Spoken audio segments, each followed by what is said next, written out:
बिस्मिल्लाहिर्रहमानिर्रहीम। आज हम 10th क्लास की मैथमेटिक्स का चैप्टर नंबर 2 उसके एक्सरसाइज 2.4 करेंगे। उसका क्वेश्चन नंबर 1 है, examine the natures of root of the following quadratic equation.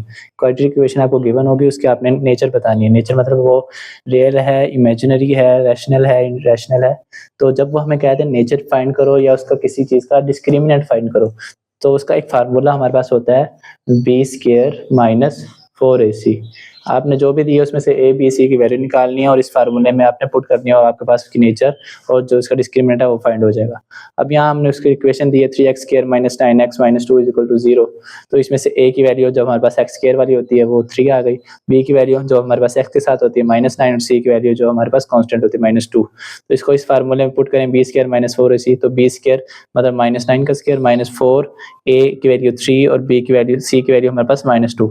9 का स्क्वायर हमारे पास 81 होता है, प्लस 4 3 ज़ा 12, 12 2 ज़ा 24, माइनस माइनस प्लस हो गया, 81 प्लस 24 हमारे पास आ गया 105। अब ये जो हमारा वैल्यू है ये 0 से ग्रेटर देन है, तो हमारे जो रूट्स हैं इरेशनल क्यों है? क्योंकि ये हमारे पास किसी का स्क्वायर रूट नहीं हो रहा, तो ये हमारे पास इरेशनल है। और अनइक्वल क्यों है? क्योंकि ये 0 के इक्वल नहीं है, तो हमारे पास इसकी नेचर क्या आ गई? Irrational and unequal. इसका पार्ट 2 देखें, x² प्लस 6x प्लस 9 है, तो यहाँ हमारे पास a की वैल्यू क्या आ गई जो x² के साथ है 1, b की वैल्यू 6 और c की वैल्यू 9। इसका फार्मूले में पुट करेंगे b² माइनस 4ac, तो a की जगह 6 और a की जगह हमारे पास 1 है, b² b की वैल्यू 6 है तो 6 का स्क्वायर माइनस 4, a की जगह 1 और c की जगह 9। 6 का स्क्वायर 36 माइनस 4 9 ज़ा 36। अब 36 में से 36 माइनस हुआ तो 0 आ गया। अब जो ये हमारे पास 0 0 को इक्वल है, तो हमारे पास रूट से एक तो इक्वल हो गया, दूसरा क्या है? Real number. हमारे पास रियल इसकी नेचर आ गई, रियल और इक्वल। पार्ट 3 देखें, 2x² plus 4x plus 5 is equal to 0 है, a की वैल्यू 2 आ गई, b की वैल्यू 4 और c की वैल्यू 5। डिस्क्रिमिनेंट के फार्मूले में पुट करेंगे तो b² है 4² माइनस 4, a की वैल्यू 2 और c की वैल्यू 5। 4 का स्क्वायर 16 माइनस 4 2 ज़ा 8, 8 5 ज़ा 40। 16 में से माइनस 40 होगा तो माइनस 24 है। अब ये हमारे पास माइनस में वैल्यू चली गई, ये 0 से लेस देन है, तो हमारे पास रूट्स हैं इमेजिनरी हैं। अब क्वेश्चन पार्ट नंबर 4 देखें, 7x² minus 6x minus 1 is equal to 0 है, तो इसमें से वैल्यू निकालेंगे। पहले हम ए बी और सी की, a की वैल्यू 7, b की वैल्यू -6 और c की वैल्यू -1। डिस्क्रिमिनेंट के फार्मूले में पुट करेंगे, b² minus 4 is ac is equal to 0। b की वैल्यू हमारे पास -6 है, उसका स्क्वायर -4, a की जगह 7 और c की जगह -1। 6 का स्क्वायर 36 माइनस माइनस प्लस 4 7 ज़ा 28। 36 प्लस 28 हमारे पास 64 होता है। जो 64 है ये हमारे पास पूरा पूरा किसका स्क्वायर होता है? 8 का स्क्वायर है। जो वैल्यू हमारे पास स्क्वायर बन रही है वो हमारे पास रैशनल होती है, और यह 0 से ग्रेटर है, तो हमारे पास ये 0 के इक्वल नहीं है, तो हमारे पास अनइक्वल होगी। इसकी नेचर क्या है? Rational and unequal. Part number 5 इसका है, 5x² minus 2x plus 10 is equal to 0। इसमें भी वही सेम जो काम हम पिछले में करते आ रहे हैं, a की वैल्यू 5, b की वैल्यू -2 और c की वैल्यू 10।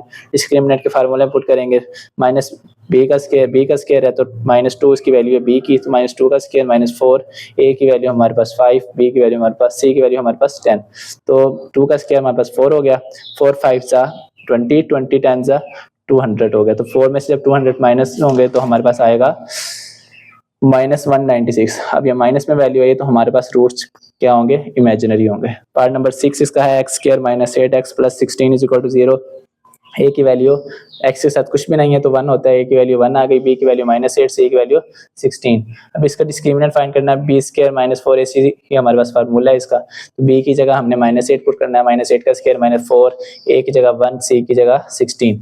8 का स्क्वायर 64, अब 4 को जब 16 से मल्टीप्लाई करेंगे तो 64 बीच में माइनस है तो माइनस। अब 64 में से 64 गई तो 0 है, तो 0 हमने जो 0 0 के इक्वल है, तो हमारे पास ये एक तो इसकी नेचर इक्वल हो गई और दूसरी इसकी नेचर क्या होगी? रियल हो गई। क्वेश्चन नंबर 2 देखें, इसमें वो कह रहा है, for what value of t the roots of 3x² plus x plus 9t is equal to are real and unequal. अब रियल कब होगा? जब हम ना इक्वल कब? अब हमारा इसका फार्मूला होगा डिस्क्रिमिनेंट का b² minus 4ac greater than 0। मतलब इसको हमने जब ग्रेटर देन 0 लिखेंगे तो हमारे पास t की वैल्यू अगर ग्रेटर देन 0 हुई तो रियल एंड इक्वल होगी, अगर वो लेस देन 0 हुई तो हमारे पास वो रियल एंड इक्वल नहीं होगा। तो हम वैल्यू पुट करते हैं, a की वैल्यू 3 है, b की वैल्यू 1 और c की वैल्यू 9। तो 9 उसके साथ t भी है तो t भी साथ आएगा। तो b² माइनस 4ac में पुट करेंगे तो b की वैल्यू 1 है, 1 का स्क्वायर -4, a की वैल्यू 3, c की वैल्यू 90। अब a1 का स्क्वायर 1 होता है, 4 3 ज़ा 12 12 9 जा 108, साथ टी था तो टी आया। अब ये इसने कंडीशन क्या दी थी कि ये ग्रेटर देन 0 होनी चाहिए। ग्रेटर देन 0 है तो -108 है, तो उस साइड पे जाएगा तो क्या हो जाएगा 108 टी, जो हमारे पास पॉजिटिव हो जाएगा। अब 108 यहाँ टी के साथ मल्टीप्लाई हो रहा था, तो इधर आके जब डिवाइड होगा तो 1/108, इसको जब डिवाइड करें तो इसके पास आंसर इसका पॉइंट्स में आएगा और वो लेस देन 0 पॉइंट कुछ समथिंग आएगा। तो हमारे पास जो टी की इस वैल्यू पे रूट्स हमारे पास रियल एंड इक्वल होंगे। क्वेश्चन नंबर 3 देखें इसका, इफ द क्वाड्रेटिक इक्वेशन, ये इक्वेशन दी है, has equal roots then find the value of P. इसने कहा बस इससे सिंपल हमने पी की वैल्यू फाइंड करनी है b² - 4ac लगा के। तो a की वैल्यू 16, b की वैल्यू 7p और c की वैल्यू 49। b² - 4ac है तो b की जगह हमारे पास 7p आ गया, -4, a की वैल्यू 16 और c की वैल्यू 49।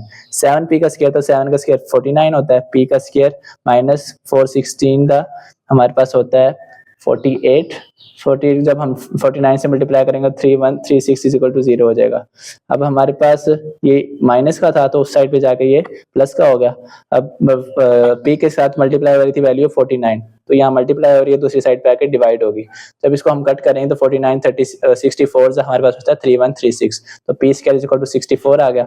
64 हमारे पास किसका अंडर रूट होता है 8 का होता है, तो एक दफा p की वैल्यू क्या आ गई +-8 आ गई। क्वेश्चन नंबर 4 है इसका, if the quadratic equation 4u² + 8u + q is equal to 0 has equal and real roots, find the possible value of q। हमने इसमें q की वैल्यू फाइंड करनी है। इक्वेशन हमें क्या दी हुई है 4u² + 8u + q, तो a की वैल्यू हमारे पास 4 है, b की वैल्यू 8 है, c की वैल्यू q है। इसमें भी वही फार्मूला क्वेश्चन नंबर 2 की तरह b² - 4ac ग्रेटर देन है 0 के। हमारा जो अब जो आंसर आएगा अब वो भी ग्रेटर देन हुआ तो हमारे पास इक्वल और रियल रूट्स होंगे। तो b की वैल्यू हमारे पास 8 थी, तो 8 का स्क्वायर -4, a की वैल्यू 4 और c की वैल्यू q। 8 का स्क्वायर 64, 4 4 जा 16 और साथ q था तो q आ गया। अब -16 था उस साइड पे जाके +16 q हो गया, q के साथ 16 मल्टीप्लाई हो रहा था, दूसरी साइड पे आके ये डिवाइड हो गया। 64/16 आ गया, 16 1 जा 16, 16 4 जा 64, तो q की वैल्यू 4 होगी, तो हमारे रूट्स इक्वल एंड रियल होंगे। क्वेश्चन नंबर 5 देखें, find the value for m if the quadratic equations, ये वाली इक्वेशन है has real and equal roots. उसने खुद ही बता दिया कि हैज क्या है, रियल भी है और इक्वल रूट्स भी हैं, तो हमारा फार्मूला b² - 4ac 0 के इक्वल होगा। इसमें से हम a की वैल्यू देख लेते हैं mi, b की वैल्यू -8 और c की वैल्यू 1।